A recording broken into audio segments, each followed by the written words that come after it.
Tudo bom, pessoal? Vamos dar continuidade aqui então à aula, né, de biotecnologia ambiental. É uma continuidade, né, a parte 2 da disciplina aqui da aula. E a gente vai ver alguma coisa hoje sobre agrotóxico, tá? Principalmente agrotóxico e algumas coisas de biotecnologia em relação ao uso de agrotóxico. Então, essa figura que é extremamente chocante, né? Imagina esses aplicadores pulverizando uma plantação de eucalipto.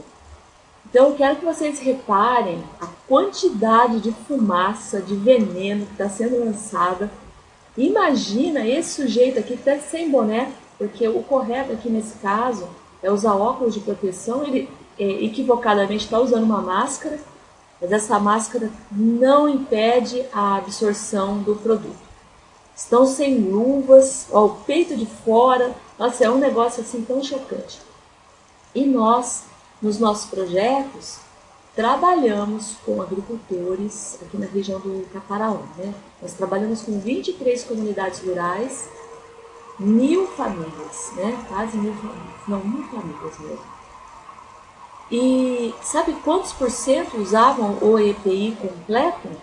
Nenhum. Tá? Então, às vezes, usava o avental de plástico, mas ficava com chinelo de dedo. Aí, o veneno bate no avental, escorre, pinga no pé. Às vezes, usa máscara, mas está de camiseta sem luvas. Às vezes, usa um chapéu de palha, mas não protege de absolutamente nada. Então, segundo a Anvisa, o Brasil é o maior consumidor de agrotóxicos do mundo. E é o primeiro da América Latina também, né? Mas do mundo ele é, acho que, campeão, se não me engano, desde 2008.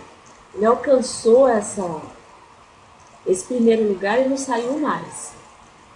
E também, segundo o IBGE, o Brasil, os trabalhadores do campo convivem cada vez mais com os agrotóxicos e a principal consequência é o aumento de risco de contaminação de produtos da agropecuária e resíduos químicos prejudiciais à saúde. A Organização Mundial de Saúde ainda afirma que aproximadamente 3 milhões de pessoas são intoxicadas por ano em decorrência da utilização de agrotóxicos. Dessas, 220 mil morrem e 750 mil adquirem doenças crônicas. Então, só para dar uma olhada nesse panorama, é um panorama bastante grave, existe um problema muito sério no Brasil, que é o vendedor de agrotóxico, ele passa nas pequenas propriedades de agricultura, às vezes familiar, e ele fala para o agricultor, você tem que fazer a pulverização preventiva. Ele indica um produto, ele diz os cuidados, a carência e tal, e o pequeno produtor, ele compra esse produto, ele pulveriza, e na verdade a gente não tem um programa de controle de nada, porque para o vendedor, quanto mais ele vender, melhor. Então é um problema muito sério. Em poucos lugares tem trabalhos mesmo de controle, programas de controle de uso de agrotóxico no Brasil. Então, para vocês terem uma ideia, eu vou falar um pouquinho do Brasil rural e do Espírito Santo na produção de café, para vocês terem esse panorama, tá? Então, o Brasil é uma potência agrícola e industrial também, com a economia mais forte da América Latina, e é o maior produtor mundial de café, cana-de-açúcar e o segundo maior produtor de soja, tá? E a agricultura e produção familiar é responsável por 70% dos alimentos básicos consumidos pela população brasileira. Então, essa verdura que chega na casa da gente, parte das frutas, o feijão, né?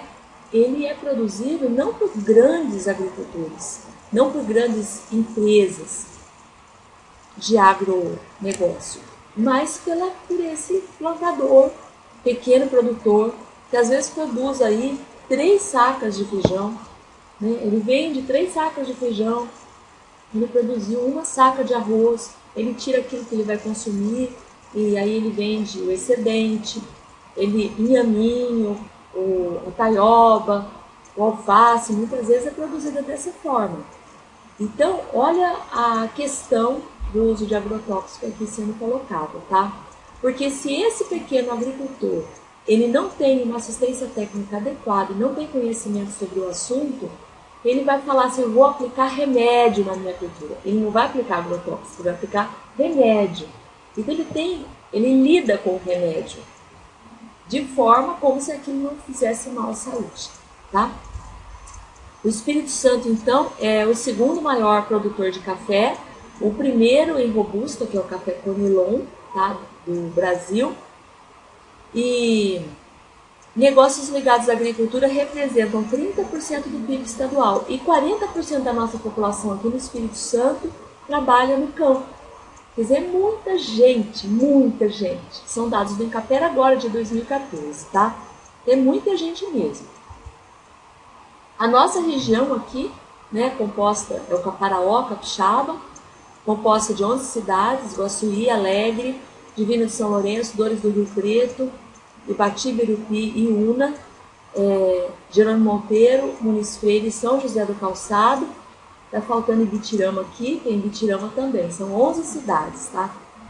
É uma região montanhosa, uma região onde existem os nascedouros das águas, tem aqui a bacia do Itapemirim, né, que é a bacia que nos serve.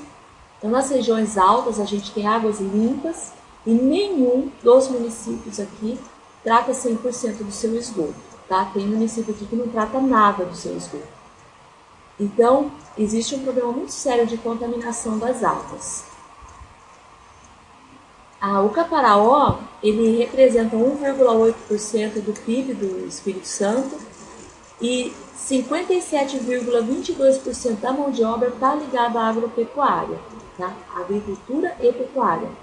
Nós temos um índice de analfabetismo alto, que é 18,4%, né, considerando pessoas com mais de 15 anos. E o nosso índice de mortalidade infantil é alto, é 26,71 por mil, não é por cento, é por mil. É considerado muito alto. Bom, e o Brasil, então, como o maior produtor, né, maior consumidor de agrotóxico do mundo, fica refém da indústria de agrotóxico. Eles têm esquemas de venda muito poderosos, premiando os maiores vendedores, oferecendo viagens. Então, é um negócio muito complicado isso. Os agrotóxicos mais utilizados na lavoura são, em primeiro lugar, os herbicidas, tá? O glifosato principalmente. Depois aí tem, né, todos os outros, fungicidas, inseticidas e outros. E o uso de agrotóxico tem relação direta com distúrbios psiquiátricos, especialmente depressão entre trabalhadores rurais. E aqui tem uma imagem de um bebezinho mamando, né, o leite materno, que a gente poderia considerar como um alimento puro, sagrado, né, e de fato é um alimento sagrado mesmo, tão importante que é a alimentação, é um dos alimentos mais contaminados por agrotóxicos que você conhece. Porque nós, como estamos no topo da cadeia alimentar, nós acumulamos, né, nas cadeias tróficas todas, nós somos o último, né, da cadeia, então nós acumulamos na gordura grandes quantidades de agrotóxicos, tá? E o leite materno é muito rico em gordura.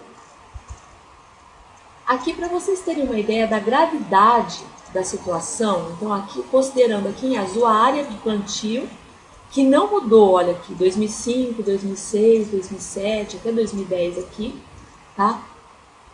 Em hectare, e aqui em verde, os ingredientes ativos usados. Quer dizer, aqui nessa linha a gente vê que houve um aumento. Aqui nessa linha a gente vê que houve um aumento do uso de agrotóxicos e inclusive com incidência maior de intoxicação vista aqui nessa área vermelha, sendo que a própria área de plantio não mudou. Então, o que mudou? Mudou que nós estamos usando muito mais agrotóxico do que em anos anteriores. Esse gráfico, ele é um trabalho que nós fizemos, nós pegamos vários sintomas de doença, por exemplo, dor no corpo, dor de cabeça, cãibra, irritação ocular, dor articular, tontura, dor abdominal, formigamento, tosse, irritabilidade, náusea, um monte de sintoma de doença, né? E nós vimos quantas pessoas tinham esses sintomas de doença, tá? Então, por exemplo, quase 350 pessoas da nossa amostra, que era composta de aproximadamente 600 na época, tinham dor no corpo. Quase 350 tinham dor de cabeça, quase 300 tinham cãibra e assim por diante, tá? E a gente viu que quanto maior o número de pessoas, quanto mais essas pessoas usavam agrotóxico, maiores eram os sintomas de doença. Lembrando que sintoma de doença piora a qualidade de vida. Tá? Então, se a pessoa tem, por exemplo, dor no corpo, dor de cabeça, cãibra e irritação ocular, pensa como é que é a vida dessa pessoa, né? Então, tudo isso a gente fez uma associação e correlacionou com o uso de agrotóxico aqui na região do Caparaó, né, nas 23 comunidades rurais estudadas.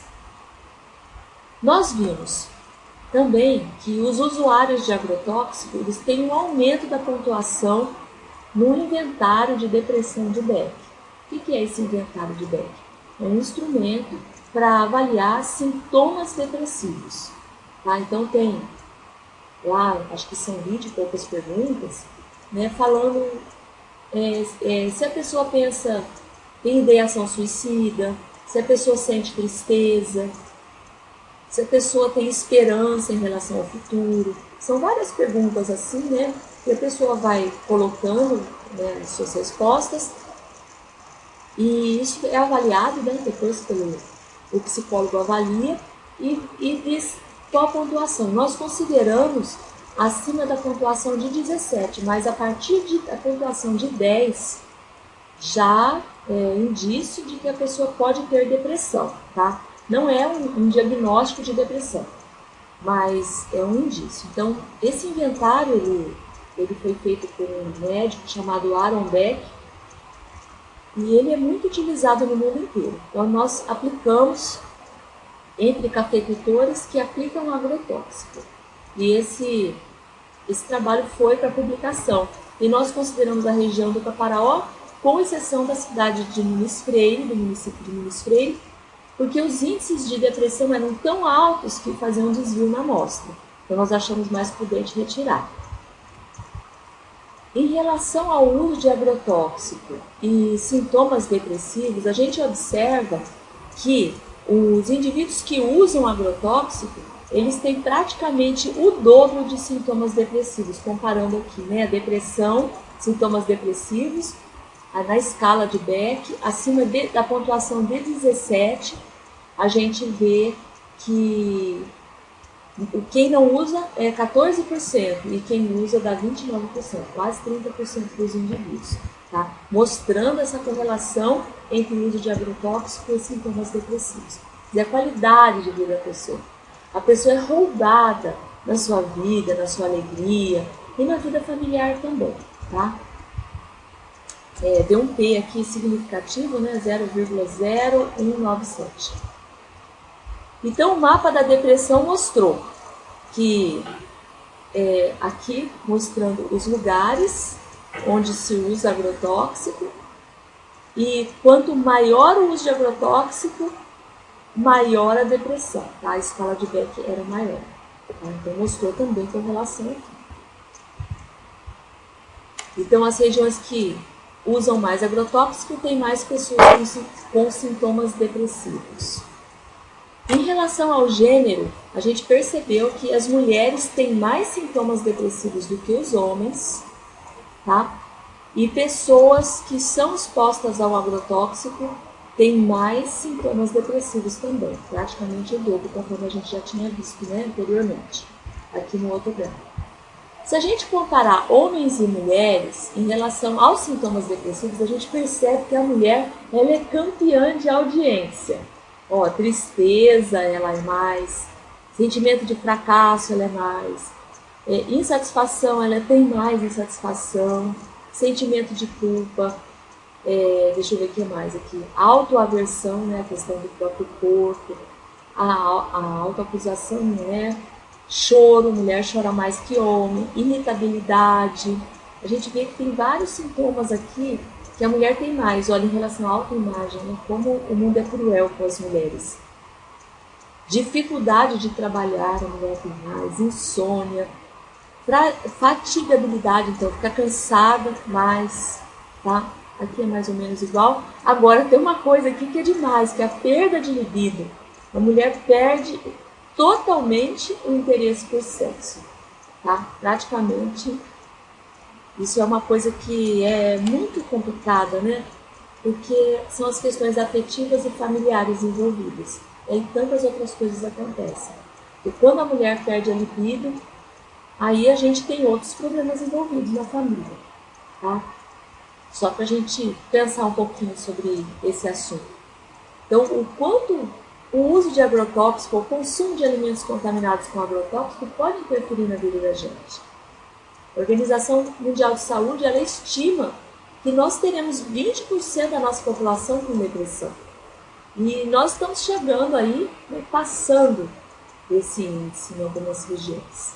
E entre as mulheres, muita gente com depressão. Continuando aqui, aí nós fomos avaliar esses sintomas depressivos, incluímos homens e mulheres na zona rural. Aí nós vimos esse score de depressão com sintomas acima de 17, que seria borderline, né? Que é a depressão borderline. E nós vimos as variáveis: o uso de tabaco, o uso de álcool, situação civil, se é casado, se é solteiro, escolaridade, uso de agrotóxico, gênero, presença de doença crônica. Então nós vimos, inclusive, status racial, status econômico, anos de estudo. Vocês podem olhar aqui nesse esqueminha que nós fizemos, né? A alta percepção de saúde, como que a pessoa se vê, como é que ela vê a sua saúde, em relação à presença de doença crônica, tipo de pesticida usado. E nós vimos que o que dá risco de depressão nas comunidades rurais é ser fumante, usar ou ter contato com agrotóxico, ser mulher, ter a pior percepção de saúde, quando a pessoa se olha e vê, a minha saúde não é boa. E presença de doença crônica, como a gente já tinha visto anteriormente. Tudo isso deu um peso significativo, mostrando que existe realmente uma correlação, né, entre tabagismo e depressão, uso de agrotóxico e depressão, ser mulher e ter depressão, ter pior percepção de saúde e ter depressão, e presença de doença crônica. É bem sério. Mostrando, né, de como que os programas relacionados à diminuição de uso de agrotóxico, redução de tabagismo, empoderamento da mulher, como é importante empoderar a mulher. O que é essa mulher, gente? Essa mulher na roça, ela é completamente subjugada, ela não tem voz, ela nasceu para servir, apenas para servir, é um instrumento para deixar a casa em ordem, criar os filhos, e ela não pode nada, né? E a questão da presença da doença crônica, que também está relacionada com o uso de agrotóxico. Em relação, agora, são sintomas depressivos, incluindo também homens e mulheres, é a mesma. Os fatores de risco para essas comunidades, então, foram usar tabaco, aplicar agrotóxico, ser mulher, ter uma saúde autorrelatada ruim, possuir alguma doença crônica. Esses fatores foram determinantes para sintomas depressivos nas comunidades rurais aqui na nossa região. E isso acreditamos que para o mundo também. Quando nós separamos os indivíduos em relação a um sintoma do score de Beck, que foi somente ideação suicida, aí nós vimos também renda, raça, gênero, estado civil, idade, escolaridade, álcool, tabaco, lazer, doença crônica, percepção de saúde e uso de agrotóxico. Nós vimos tudo isso. Em relação à ideação suicida, nós percebemos o seguinte, que Os fatores de risco para ideação suicida foram gênero feminino, ser mulher, tem mais ideação suicida. Não quer dizer que vai se matar, mas a pessoa pensa, seria melhor morrer. É bem ruim isso. Exposição a agrotóxico. Uma idade, que é a idade, assim, meia idade, né, que a gente chama de 50 anos. Escolaridade baixa ou analfabetismo. E pessoas que não têm atividade de lazer nenhuma. Ou seja, a única atividade de lazer muitas vezes é ir à igreja. Eles falam, qual é a sua atividade de lazer? Ir à igreja. Mas ir à igreja não pode ser atividade de lazer, é uma atividade espiritual. Tá? Então, não tem atividade de lazer nenhuma. As pessoas não têm perspectiva, passam um dia no trabalho, trabalhando, fazendo as coisas. No caso aqui, a mulher sem escolaridade, muitas vezes não sabe ler, não sabe escrever, não tem autonomia, tudo que ela fala não é ouvida, ela é submissa, o marido manda na família.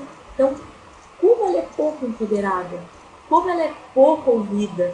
Então, é uma situação de risco realmente para depressão e ideação suicida, né, gente? Então, qual seria a perspectiva para isso tudo? Né? A gente, enquanto biólogo, a gente pensa muito na questão do controle biológico de pragas. Tem alguns organismos que já são, inclusive, vendidos comercialmente. A joaninha, por exemplo, que é vendida para controle de pulgão, né? Existem outras formas de controle biológico de pragas, e a gente vai ver isso mais para frente um pouquinho, mas que muitas vezes até armadilha, você faz armadilhas, não pulveriza enquanto não tiver um número determinado de pragas. Aí a hora que esse número aumentar, aí faz a pulverização. Então acaba com essa história de fazer pulverização preventiva. Que negócio é esse de pulverizar preventivamente? Às vezes não precisa. Então você aumenta o seu risco de exposição quando você faz esse monte de pulverização preventiva. E o agricultor fica com medo de perder a sua lavoura, né? Então, controle biológico de pragas e armadilhas, coisas que plantar em consórcio, fazer agrofloresta, tudo isso diminui muito a praga. No controle da lagarta da soja, é usado um baculovírus, né, chamado baculovírus anticárcia, porque ele é contra a lagarta anticárcia, né?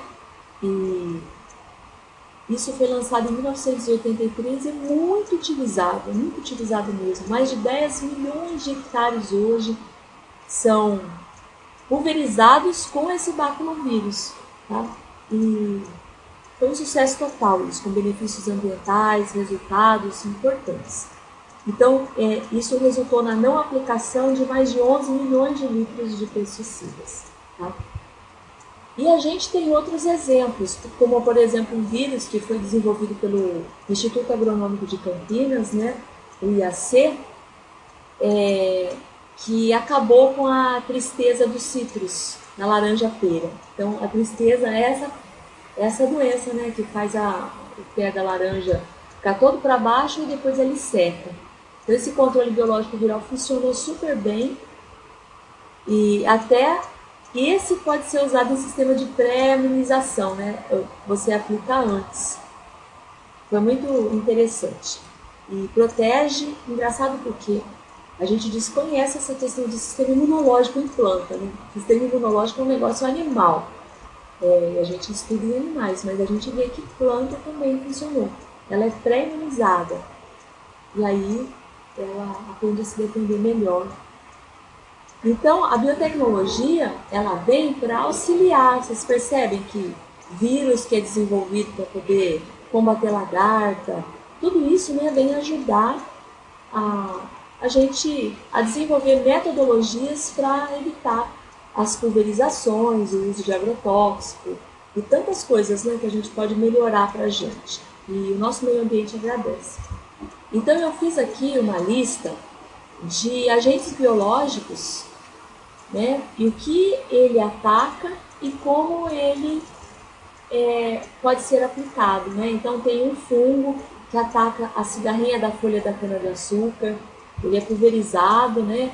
em contato com o corpo do inseto, causa uma doença no inseto e mata. Então tem vários aqui, ó, tem para brócolis, citros, um besorrinho, percevejo, lagarta da soja, lagarta do milho, né? Mandrová da mandioca, vespa da madeira. Então tem várias coisas hoje que já são usadas, são desenvolvidas, né? Que já podem ser usadas. E a gente vê como isso é pouco usado ainda, pouco divulgado. Então, como é importante a gente fazer mais trabalhos de divulgação desse tipo de metodologia. Então é isso, pessoal. A aula de hoje é essa e espero que vocês tenham gostado. Beijo!